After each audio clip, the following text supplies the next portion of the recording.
From the Presidential Palace, Manila, Dateline Malacañang.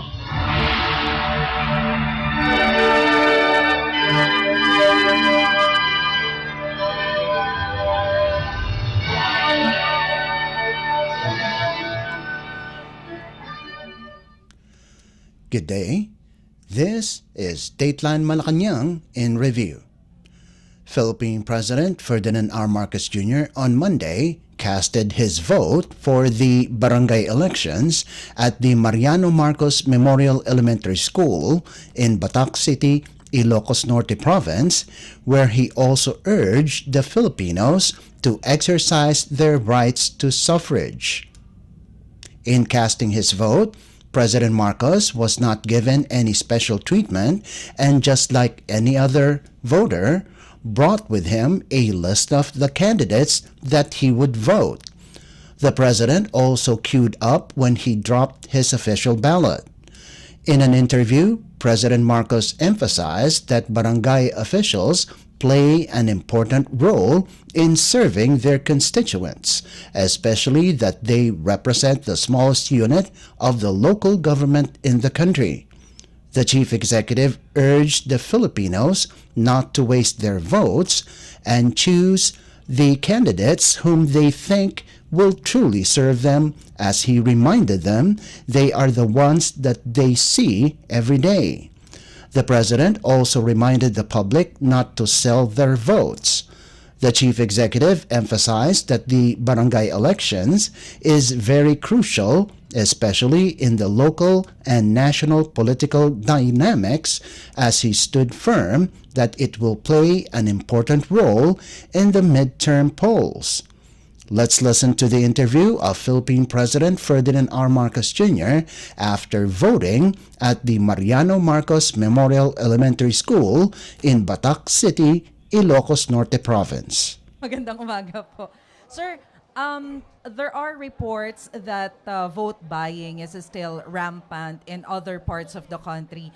Although this is the mandate of COMELEC, ano po yung gusto nyong sabihin sa publiko? And second, sir, how crucial is barangay and SK elections in terms of governance and midterm elections? Well, unfortunately, meron pa rin talagang sumusubok at nag-umiikot lalo na paggabi. Last night there were some reports even here in Ilocos Norte na may mga umiikot na namimili ng boto para dito sa barangay election. Well, syempre lahat yung mga kapulisan natin, yung mga COMELEC natin, ginagawa ang lahat para itigil na ganun. Pagka makatanggap kami ng report, pinapupuntahan ko kagad ng pulis at saka ng COMELEC, especially in the hotspot areas. We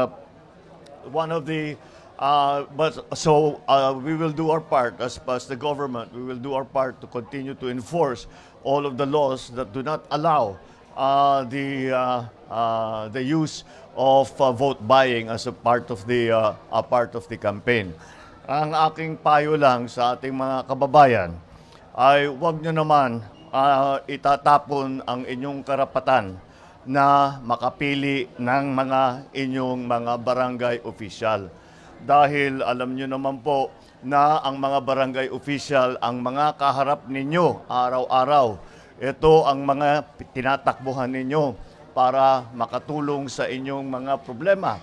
Kaya kung idadaan lang sa bayaran, ay hindi kayo mawawala yung boses ninyo at hindi nyo maipili kung sino ba ang dapat talaga na mamuno dyan sa inyong barangay at sino ba ang talagang makakatulong sa inyo na harapin ang mga iba't ibang problema na pang-araw-araw na hinaharap ninyo na dinadala ninyo sa mga barangay official. Huwag nyong itatapon ang karapatan ninyo na mamili kung sino ang mamumuno doon sa inyong mga lugar, sa inyong mga barangay. Sir, yung second question lang po, how crucial is barangay and SK elections when it comes to governance and midterm elections? I cannot overstate the importance of the results of the barangay elections. It's very simple. I mean, the political dynamic is very simple. Halimbawa, if you're running for mayor, and the majority of the barangay officials are are on your side, are helping you, ay talagang malaking bagay yun. It will make it much easier to be elected is at the local level. But this applies all the way up to the national level, up to hanggang sa mga for the midterm elections, for example. What happens here in the barangay elections, the results of the barangay elections today are going to have an effect on the results on the midterm elections and then subsequently in the national elections. So it is that important. Alam naman natin ang sistema that I always say that as a national politician, I always say that of all the elected officials, it's the barangay officials who can actually tell you, I will deliver this many votes. Pag sinabi ng mga barangay na magde-deliver ako sa iyo ng 350 votes dito sa aking barangay, asahan mo 350 yun, totoo yun. Kaya napakahalaga ng resulta nito para sa aming mga politiko, napakahalaga ang resulta ng barangay election. And that's why ang sa aming assessment, kuminsan nagiging napakainit ang barangay election dahil talagang crucial yan at it is held at a very intimate personal level.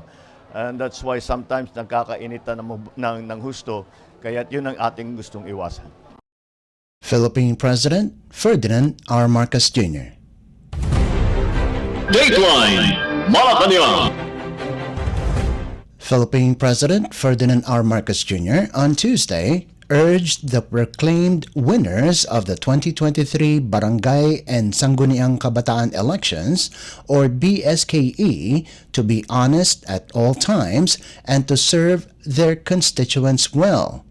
The President made the call as he congratulated the newly elected and re-elected BSK officials. In a video message uploaded on his official Facebook page, President Marcos acknowledged the BSK officials' vital role in improving the lives of their constituents. The chief executive expressed elation over the successful and peaceful conduct of the BSKE, thanking the registered Filipino voters who participated in the polls. Based on Commission on Elections or COMELEC data, up for grabs in Monday's polls were 42,001 positions each for village chair and youth chair and 294,007 each for village council members and youth council members. The same data showed there were 67.8 million registered voters for the village polls and 23.2 million registered youth voters. Dateline Malacañang.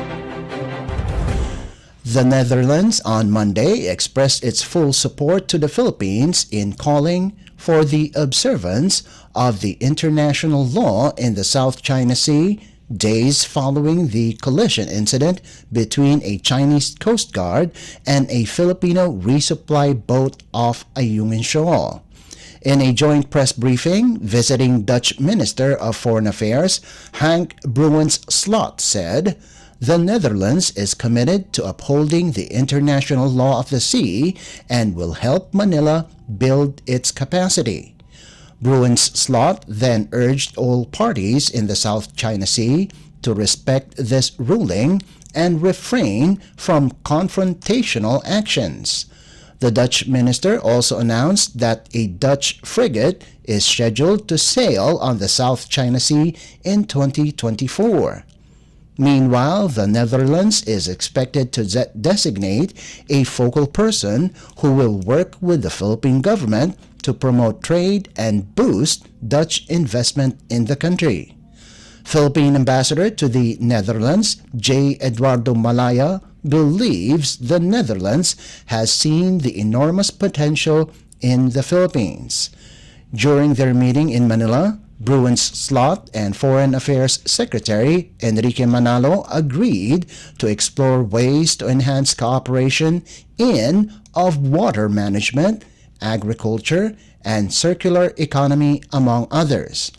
Malaya said the Dutch delegation also cited the involvement of the dredging giant Royal Boscalis Westminster NV in the construction of the new Manila International Airport in the country. Apart from water management and agriculture, Malaya said the Netherlands is interested in further enhancing cooperation on cyber security and maritime affairs. Dateline Malacañang. Philippine President Ferdinand R. Marcos Jr. on Wednesday urged Filipinos to reflect on everyone's purpose and to remember the courage of saints and the deceased. In his message for the observance of this year's All Saints' Day and All Souls' Day, the President said, the people's earnest obedience to the holy obligation throughout the centuries has given birth to the traditions that Filipinos carry until today. These traditions, he said, display the essence of the Filipino culture and give utmost importance to faith and family. President Marcos said the observance of All Saints' Day and All Souls' Day allows Filipinos to reunite with their loved ones.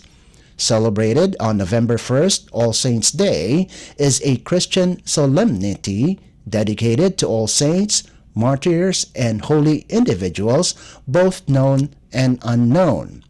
On the other hand, All Souls' Day on November 2nd is called the commemoration of the faithful departed, where people remember their departed loved ones along with their souls in purgatory. Dateline Malacañang.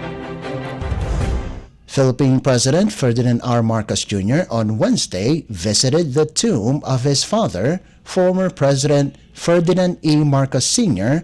at the Libingan ng Mga Bayani or LNMB in Taguig City. The President arrived at the LNMB accompanied by his wife, First Lady Liza Araneta Marcos, and their sons Joseph Simon and William Vincent. His mother, former First Lady Imelda Marcos, and sisters, Senator Amy Marcos and Irene Marcos Araneta, were also present. Also in attendance were supporters who welcomed the first family in the service honoring the memory of the late president. The first family left the LNMB shortly after the Mass. No program was held. The Philippine National Police, or PNP, for its part, announced that All Saints' Day celebration was peaceful and orderly, with no untoward incidents reported so far. Dateline Malacañang. The Department of Foreign Affairs, or DFA, on Thursday said that the two Filipino doctors who are members of Doctors Without Borders have crossed the Rafah border crossing and is currently at El Arish near the border and will then proceed later to Cairo. In an interview with DFA Undersecretary Eduardo Jose de Vega, the Undersecretary said that besides Dr. Darwin de la Cruz and Dr. Regidor Esguerra, there are 115 overseas Filipino workers, or OFWs, waiting near the Rafah border and are ready to leave anytime the border opens. De Vega said that Egypt is slowly accepting people from the Gaza Strip and will start with injured Palestinians that need immediate medical attention inside the enclave. According to Undersecretary De Vega, more than 7,000 people wants to cross the border, but they cannot cross all at the same time. That's why the Egyptian government had a special arrangement wherein injured Palestinians and international organizations would be allowed to cross the border first. De Vega added that they are expecting the OFWs to cross the border within the next few days. The DFA Undersecretary earlier said that the situation is dire in Gaza Strip due to the lack of supply, especially food and water. Meanwhile, there were no updates as to the whereabouts of the two Filipinos missing in Israel, but De Vega said that they might be the two of the more than 200 hostages held by Hamas because they cannot be found in Israel. Dateline Malacañang. The Department of Foreign Affairs, or DFA, on Thursday reminded China that Bajo de Masinloc, or Scarborough Shoal, is part of the Philippines' administrative responsibility. This after the Chinese People's Liberation Army Southern Theater Command said it warned off and restricted the BRP Conrado Yap after it entered the waters adjacent to China's Huangyanao without the approval of the Chinese government on October 30th. In a statement, the DFA said that the Philippines has no obligation to get an approval from China to sail in its own territorial sea. China claims it has sovereignty over Bajo de Masinloc, which it calls Huangyanao or Huangyan Island. The DFA said that the statement of the Southern Theater Command has no legal basis and only serves to raise tensions in the West Philippine Sea. The DFA added that the arbitral tribunal has already upheld in 2016 the status of Bajo de Masinloc as a high tide feature that has no exclusive economic zone or EEZ or continental shelf of its own as opposed to an island. Beyond the territorial sea of Bajo de Masinloc, the DFA said, is the EEZ and continental shelf generated from the main Philippine archipelago, over which the Philippines exercises sovereign rights and jurisdiction. The DFA added that the 2016 arbitral award has categorically declared that China's claims to historic rights within its so-called 9-dash line in the South China Sea are contrary to the United Nations Convention on the Law of the Sea, or UNCLOS. The ring-shaped coral reef is located 124 nautical miles off Masinloc, Zambales Province, and is well within the Philippines' 200 nautical mile EEZ. The feature is at least 472 nautical miles away from the nearest coast of China. Dateline Malacañang. Philippine President Ferdinand R. Marcos Jr. on Friday appointed fishing tycoon Francisco Chu Laurel Jr. as the new Department of Agriculture or DA Secretary. In his message after administering the oath to the new DA Secretary at Malacañang Palace, the President said that the administration has found in Laurel the traits suitable for the position. The chief executive explained that he held on to the position of Secretary of the Agriculture because he truly believes that there are many things that only a president can do. And for this very important occasion, I have just administered the oath of office for the new Secretary of the Department of Agriculture, Francisco Laurel, who is standing here next to me. And this is because it is time that we have found somebody who understands very well the problems that agriculture is facing. And the reason for the timing, I'd like also to put a little background to it. The reason for the timing is that now we are confident, Secretary Kiko and I are confident that we have a fair understanding, a good understanding of what it is that needs to be done. What are the problems? And the reason that I held on to the position of Secretary of Agriculture was that I truly believed, and I think I was proven right, that there are many things that only a president could do. And the problems were so important and were so deep that I felt that the authority, oh, I'm sorry, please sit down, that the authority and the, I suppose, moral suasion of a president was necessary for us to be able to figure out. And it really was. Agriculture is a much, much more complicated thing than most people understand. But we have come to that point where we have a very good idea of where the problems lie, and what we need to do to solve those problems. Before concluding the program, President Marcos gave an update on the situation of overseas Filipino workers or OFWs in the Gaza Strip who are waiting for the Rafah border crossing to open. The president said the Philippine ambassador to Israel, Pedro Juni Lilo Jr., has spoken to Israel President Isaac Herzog, who promised that the Filipinos will cross the border either Friday or Saturday.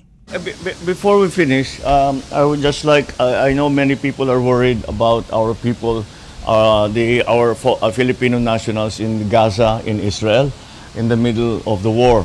At saka dumating ang balita sa atin na yung mga nasa Gaza hindi pinapalabas pa sa Rafah crossing. And nagtatakang iba bakit nga hindi. Well, it is unfortunately completely out of our hands. We have no control over this. It is between the Israelis and the Palestinians. There is also a complication because some of the Filipino nationals, mga babae na may napangasawa na ng Palestinian. Hindi pinapalabas yung Palestinian. So many of them are undecided kung gusto nilang umalis o hindi. Dahil siyempre ayaw naman nilang iwanan ang asawa nila, ayaw nilang iwanan yung kanilang anak. So these are the problems that we are facing. However, I've asked the Secretary Ricky Manalo to make the ambassador Ilan Flus, and of course he has been able to get in touch with the foreign minister of Israel, and our ambassador Juni Lilo was able to see the president yesterday. The President of Israel yesterday.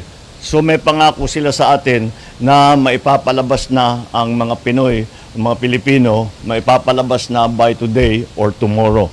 That is what they promised us, Saturday daw at the latest. So that's what nakahanda naman lahat ng ating mga bus, nakahanda na yung mga embassy natin sa Cairo, nandun lang sila, matagal na silang nag-aantay dun sa tawiran, yung Rafah crossing.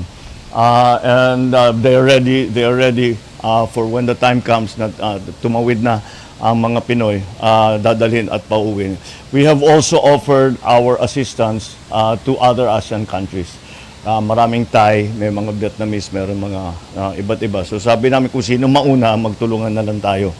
And it looks like we are the ones there first because ang presence naman ng Pinoy in the area is much higher than the others. So that is the latest news that I received today, early this morning from our Secretary of the DFA. And sana naman matutuo na para mailabas na natin lahat ng gustong lumabas and bring them back home to safety. Philippine President Ferdinand R. Marcos Jr. Dateline Malacañang. Philippine President Ferdinand R. Marcos Jr. on Friday met with Japanese Prime Minister Kishida Fumio to discuss issues on the West Philippine Sea or WPS and Japan's Official Development Assistance or ODA during Kishida's official visit to the country. Citing a statement from the Department of Foreign Affairs or DFA, both leaders are expected to discuss the two countries' multifaceted and dynamic cooperation on political and security cooperation and economic and people-to-people relations.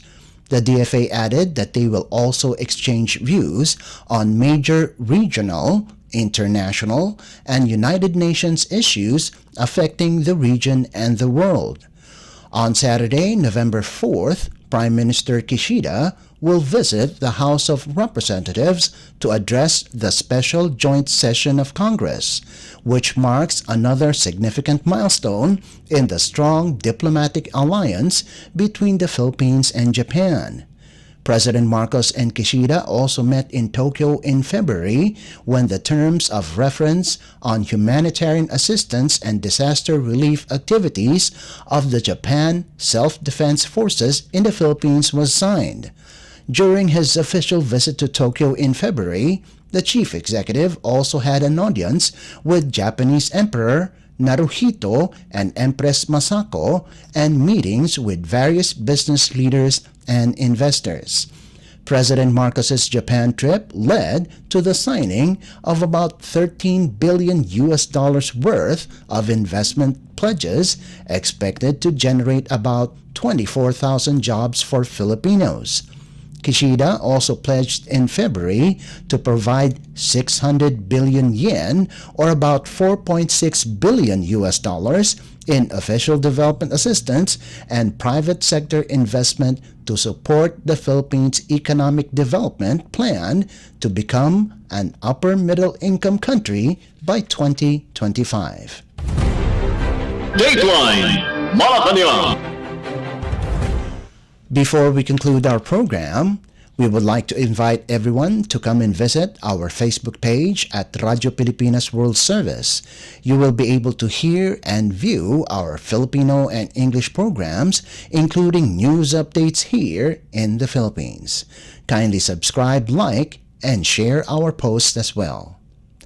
And that concludes this edition of Dateline Malacañang in Review. For Radyo Pilipinas World Service, this is Leo Magpayo. Good day and stay safe. From the Presidential Palace, Manila, Dateline Malacañang.